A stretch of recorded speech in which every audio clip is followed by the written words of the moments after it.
everyone and welcome back.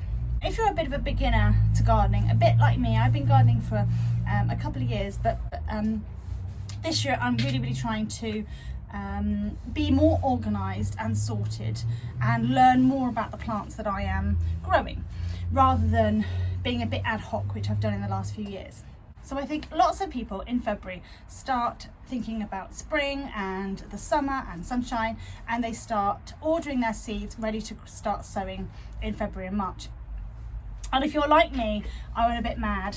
I bought quite a lot of seeds, and now I put them in a box, and I know that in like 3 months' time I'm going to find some seeds that I should have sown, that I've completely forgotten about. So I am trying to be a bit more organised. I know that there will be many people out there who will think this is a bit too organised and they don't need to do this, but I also know that there are people out there who love to be organised and love organisational things. So that's me. So I'm going to trial a way this year of sorting out my seeds. It's not rocket science, I've just had a thought.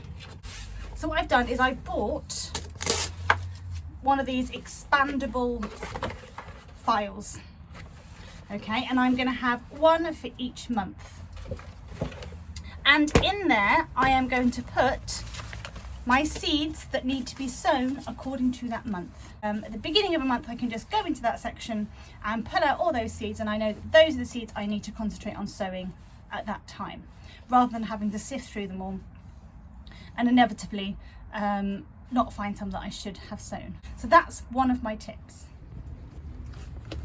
So here is my folder. It's all labelled up with the months of the year, and I put my seeds in. Now inevitably it's going to be quite full from like February to May, which leads me on to tip number 2. Now if you're like me and you're learning how to look after your plants, and you're learning when to prune, when to mulch, when to feed, it can be quite overwhelming. There are so many different plants out there, and although there are basic rules, different plants ultimately need different things, and different types of fertilizer, different types of feed, and need pruning at different times. And I find I just cannot keep all that information in my head. I don't have a very good memory, and I can't remember when I'm supposed to do stuff.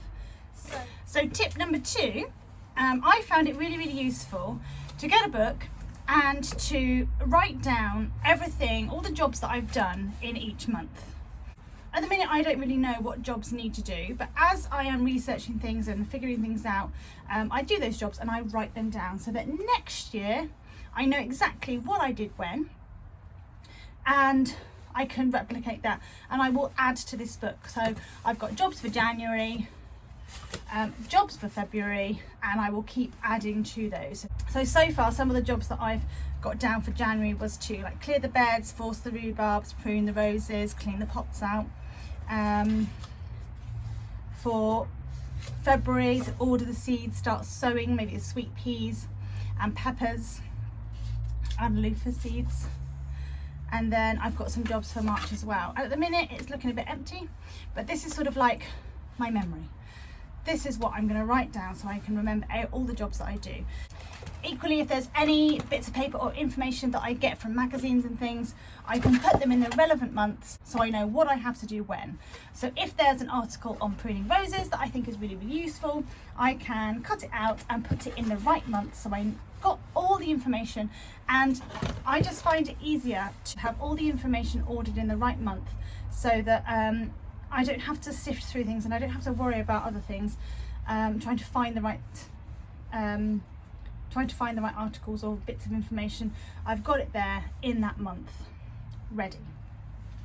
So those are 2 beginners tips for you, and hopefully they help.